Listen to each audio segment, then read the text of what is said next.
बिस्मिल्लाहिर्रहमानिर्रहीम। अस्सलाम वालेकुम। मैं लियाकत अली मेकन और आप देख रहे हैं बॉक्सिंग लियाकत। चैनल को सब्सक्राइब करें और वीडियो को लाइक ज़रूर किया करें ताकि मेरा हौसला बढ़ता रहे और मैं भी आपसे मुतवातर बात करता रहूं।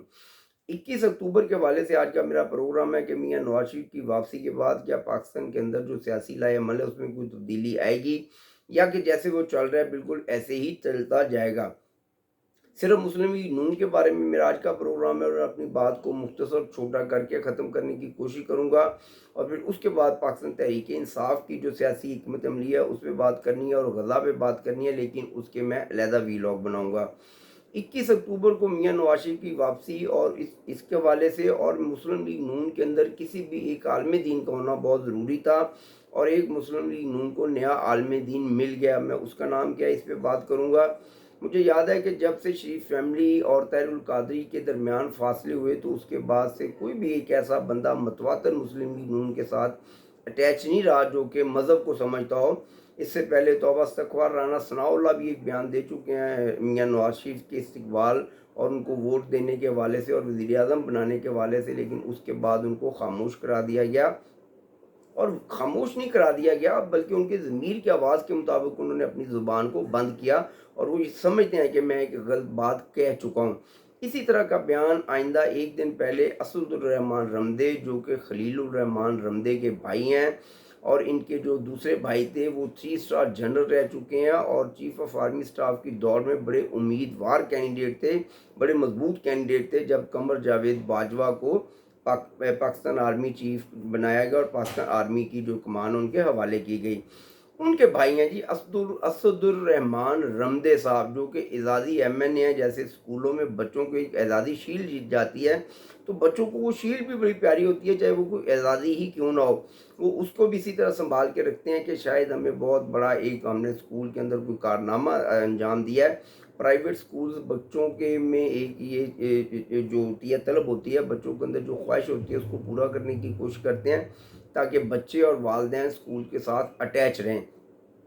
और इसी सोच को लेकर असदुर्रहमान रमदे साहब ने 21 अक्टूबर के हवाले से जो बयान दिया है वो बड़ा शर्मनाक बयान है।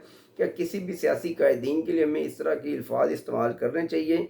इससे पहले हम एक जमात का हाल देख चुके हैं जो कि बार बार इस्लामी टच देती थी और आज इस्लामी टच की वजह से वो जहाँ पर पड़े हैं फिर इनका मुकद्दर यही होता है कि जब आप नबियों पैगम्बरों और अल्लाह के साथ तौबा इस्तगफार इन लोगों का मुआवजा करना शुरू कर देते हैं तो मेरा अल्लाह फिर बहुत बड़ा है और फिर वो इंतकाम भी लेता है।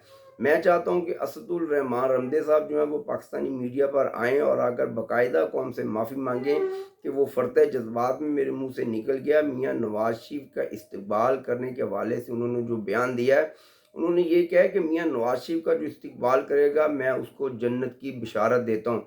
मैं आपसे सवाल करता हूँ, क्या आप अपनी बिशारत दे सकते हैं कि क्या आप जन्नत में जाएंगे इस तरह के बयान देने के बाद? क्या राना सनाउल्लाह के बारे में आप ये कह सकते हैं कि वो जन्नत में जाएंगे? जन्नत और दोज़ख का फ़ैसला सिर्फ़ और सिर्फ़ मेरे अल्लाह के पास है। आपकी और मेरी तो ताकत ही नहीं है कि हम इसका फ़ैसला कर सकें या किसी भी इंसान को जन्नत की बशारत का हवाला दे सकें। हमें याद है नबियों पैगम्बरों में ने जब आकर हज़रत मूसा अलैहिस्सलाम जब अल्लाह से बात करते थे तो उन्होंने कई उनकी ऐसी पेशन गोइयाँ जो कि गलत साबित कर दी मेरे अल्लाह ने। तो आपकी तो औकात ही कोई नहीं है, आप तो एक सियासतदान हैं, आप एक आम फ़र्द है इस मुआशरे का, आप एक आम एक शहरी हैं। एक एमएनए की एजाज़ी सीट हासिल करने के लिए आप इतना बड़ा आपने कदम उठाया और इतना शर्मनाक कदम उठाया कि किसी भी मुसलमान का जो सर है वो शर्मशीर झुक गया। मैं आप कहते हैं कि मैं पाकिस्तान तहरीक इंसाफ के खिलाफ बात करता हूँ, मैं आगे भी करता रहूँगा, मैं आपके खिलाफ भी करता रहूँगा, क्योंकि जब आप कोई गलत बात करेंगे तो हम हमेशा उस पर तनकीद भी करेंगे और बड़े जोश और जज्बे के साथ करेंगे और अपने ईमान का जो तकाज़ा है उसको पूरा करेंगे और कभी भी अपने ईमान को डगमगाने नहीं देंगे आप लोगों की खातिर। वो चाहे आसिफ जरदारी हो, वो चाहे मियां नवाज शरीफ हो, चाहे इमरान खान हो। किस तरह से आप कह सकते हैं कि जी मैं आपको जन्नत की बशारत देता हूँ? एक कहता है कि जनाब जो मुझे छोड़ के गया उसने शिरक किया है, एक कहता है कि जनाब मेरी तो तरबियत ही उसी तरह की गई है जिस तरह तौबा इस्तगफार प्यारे नबी की गई। तो जब आप ऐसी बातों पर उतरते हैं, जब आप इस्लामी टच देते हैं तो फिर जो सज़ा है वो तो कन्फर्म है। और मैं चाहूँगा कि मुस्लिम लीग नून के जो तर्जमान हैं, बल्कि बिलखसूस मियां नवाज शरीफ जो मुस्लिम लीग नून के कायद हैं, उन्हें इस बयान की मजम्मत करनी चाहिए और असदुल रहमान रमदे साहब को सीधा रास्ता दिखाना चाहिए کہ جنت کی بشارت میرے استقبال میں نہیں ہے، جنت کی بشارت اللہ کے جہاد میں ہے، پانچ وقت کی نماز میں ہے اور میری تبلیغ میں ہے، میرے اللہ کی تبلیغ میں۔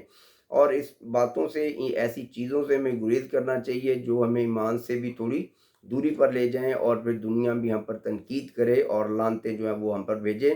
میں بالکل لعنت بھیجتا ہوں ایسے شخص پر جو اس طرح کی باتیں کرتا ہے کہ کسی بھی سیاسی لیڈر کا جو ہے وہ استقبال کرنا، اور میں آپ کو اس کی جنت کی بشارت دیتا ہوں۔ توبہ نعوذ باللہ، کوئی بندہ کسی کی جنت کی بشارت نہیں دے سکتا، کسی میں نہ طاقت ہے نہ صلاحیت ہے۔ میری بات سمجھ آئے تو میری بات کو شیئر کریں، اور میرے اگلے ویلاگ کا انتظار کریں جو پاکستان تحریک انصاف کے بارے میں کرنے جا رہا ہوں کہ عمران خان اس وقت کیا چاہتے ہیں اور ملک میں ہونے کیا جا رہا ہے۔ پاکستان زندہ باد، میرا اسلام پائندہ باد۔ السلام علیکم۔